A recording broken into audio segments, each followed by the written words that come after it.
जरूरी नहीं है कि जीतने के बाद भी चुनाव इन्हीं को बना दिया जाए मुख्यमंत्री।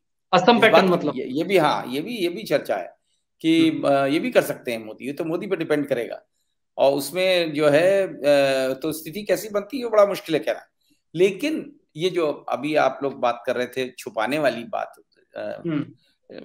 शमशान घाट पे जिस तरह, उसमें एक चीज और हुई थी, मैं जरा जोड़ना चाहूंगा कि खाली वो नहीं, चादरें नहीं लगा दी गई थी इसकी टीम की, वहां पे बोर्ड लगा दिया गया था कि उसमें लिख दिया गया था कि बिना इजाजत के अंदर जाना मना है, ट्रेसपासर्स विल बी प्रोसिक्यूटेड।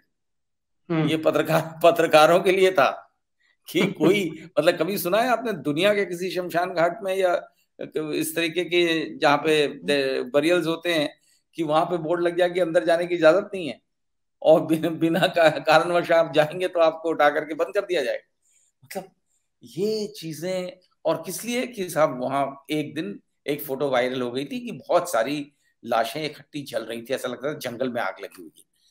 तो बस उसको देख के बजाय इसके कि उसकी व्यवस्था करें, इनका स्टाइल यही है।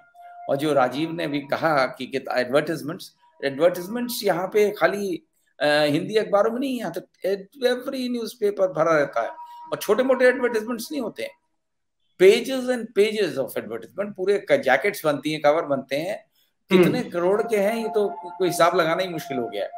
और नतीजा क्या है कि अखबारों में सिवाय सरकारी प्रेस नोट्स के फ्रंट पेज में तो किसी और को जगह मिल ही नहीं सकती, कोई कुछ भी कर रहा हो। बड़ा मुश्किल होता है कि किसी ऑपोजिशन पार्टी को फ्रंट पेज में सिंगल कॉलम की रिपोर्ट मिल जाए। ये सब चीजें, और मतलब ये इमरजेंसी से भी बदतर हालत हो गई है। और जहां तक तारीफ का सवाल है, किस तरह पेड, अभी तक तो हिंदुस्तानी अखबारों में छपते थे, यूपी के अखबारों में छपते थे, फिर राष्ट्रीय डेलीज में हो गया। जो सबसे बड़ा तमाशा हुआ था वो तो टाइम मैगजीन में 3 पन्ने का एडिटोरियल छपा था। मतलब मैं ये कभी भी ख्वाब में भी नहीं सोच सकता था कि उत्तर प्रदेश गवर्नमेंट इतनी स्मार्ट हो जाएगी कि खाली अपने हिंदुस्तानी अखबारों को करप्ट नहीं करेगी, टाइम मैगजीन जैसी को भी करप्ट कर देंगे। 3 पन्ने का एडवर्टाइज, इससे पहले मैंने कभी टाइम मैगजीन के बारे में नहीं सुना कि वहां एडिटोरियल छपा है। और वो जो हमने खुद भी देखा, तो देखा तारीफ पे तारीफ पे तारीफ पे तारीफ, उसमें इतनी ज्यादा तारीफ, देखा यार ये टाइम मैगजीन की रिपोर्ट तो हो नहीं सकती। बाईलाइन देखा, बाईलाइन भी नहीं है उसमें, छोटा सा साइड में जहां फोल्ड होता है वहां लिखा था कंटेंट फ्रॉम उत्तर प्रदेश। वो क्लियर कट इंडिकेशन था कि साहब ये पेड न्यूज है। और मतलब ये हालत हो गई। और 3 पन्ने का आप अंदाजा लगा सकते हैं कि खुद ही गेस कर सकते हैं कि 3 पन्ने का टाइम मैगजीन में कितने करोड़ का ऐड होगा। इंडिया में जो बड़ी मैगजीनें हैं उनमें ही जो है एक एक पन्ने का ऐड 10-10, 15-15 लाख का होता है।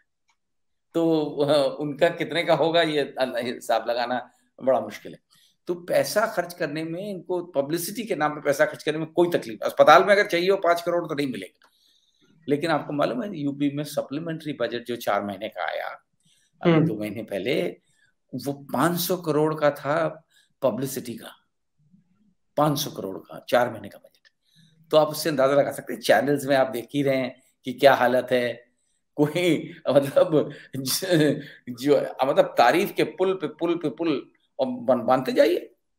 और इतना ज्यादा शौक है तारीफ का कि जरा से भी अगर नेगेटिव खबर चली जाए, लखनऊ में एक अच्छे अखबार ने, राष्ट्रीय डेली ने, हिंदी पेपर छाप दिया कि लखनऊ में जो रिंग रोड है उसको शहीद पथ कहते हैं, तो उसमें लिखा उन्होंने 23 किलोमीटर के लखनऊ के शहीद पथ में 446 गड्ढे पाए गए। वो पूरे उन्होंने वेरीफाई कर करके एक एक लिखे थे।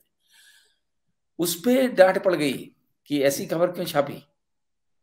तो वहां के वरिष्ठ संपादक हैं, तो बोले कि हमने तो कह दिया कि भाई अब ये भी नहीं छापेंगे तो क्या छापें, खाली प्रेस नोट छापें। ये स्थिति है। तो झूठ का तो पुलंदा ऐसा बना, इसीलिए उनको बड़ी खराब लगती है जब कोई भी खबर के खिलाफ छप जाती है, तो जिलों जिलों पे तो जर्नलिस्ट को उठा के बंद कर देते हैं। इससे ज्यादा पत्रकार कभी अरेस्ट नहीं हुए होंगे किसी रेजिम में। मेरा ख्याल इतने पत्रकार इमरजेंसी में भी नहीं बंद हुए होंगे जितने अभी हो चुके हैं। किसी ने वो नमक रोटी खिलाते हुए दिखा दिया मिड डे मील में, उसको उठा के बंद कर दिया। किसी ने एक मस्जिद का डिमोलिशन दिखा दिया, उसको उठा के बंद कर दिया। किसी मतलब जरा जरा सी बात पे हो जाता है कि मतलब कैसी हिम्मत, आपने सच दिखा दिया, कैसे दिखा दिया सच, जो हम कहेंगे वो देखो छपेगा। और मैं तो देखता हूँ कई बार कई चैनल्स में जाते हैं, वो एंकर समझते हैं कि अगर जो है सरकार ने बोला है तो बस वो सबसे बड़ा सच वही है, बस उसी को दोहराना है हमें। एक आध दफे तो मुझे बोलना पड़ा एंकर से कि भाई आप जर्नलिस्ट हो, हम भी जर्नलिस्ट हैं, हम लोग का काम ये नहीं कि मुख्यमंत्री ने जो बोला उसको वाह वाह करके बोल दें। अरे उसमें अपना दिमाग लगाओ, उसमें देखो, पता करो, रिसर्च करो, सच है झूठ है, और बताओ पब्लिक को। ये काम थोड़ी ना कि जो बोल रहे हैं तो सच बोल रहे हैं, बड़ा बड़ा मुश्किल हो गया।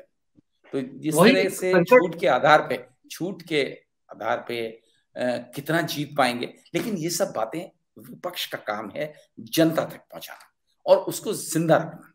इलेक्शन में भी 3-4 महीने बाकी हैं, कितना कर पाती है ऑपोजिशन ये टाइम बताएगा। प्रियंका गांधी ने स्टार्ट बहुत अच्छा किया है, कंसिस्टेंसी की बात बहुत जरूरी है, और लेकिन अब की बार प्रियंका गांधी ने पहली बार दिखाया है कि अभी तक उनका रोल जरा कंसिस्टेंट रहा है, लेकिन पार्टी ऑर्गेनाइजेशन नहीं है उनके पास। उनकी ट्रेजेडी है, जिसके पास ऑर्गेनाइजेशन है उसके पास ड्राइव नहीं है, ये मुश्किल हो गई। और आप हमसे जुड़े रहने के लिए सब्सक्राइब करें YouTube पर, फॉलो करें Twitter पर और लाइक करें Facebook पर। और ज्यादा जानकारी के लिए आपको टाइप करना होगा सिर्फ न्यूज़ नशा।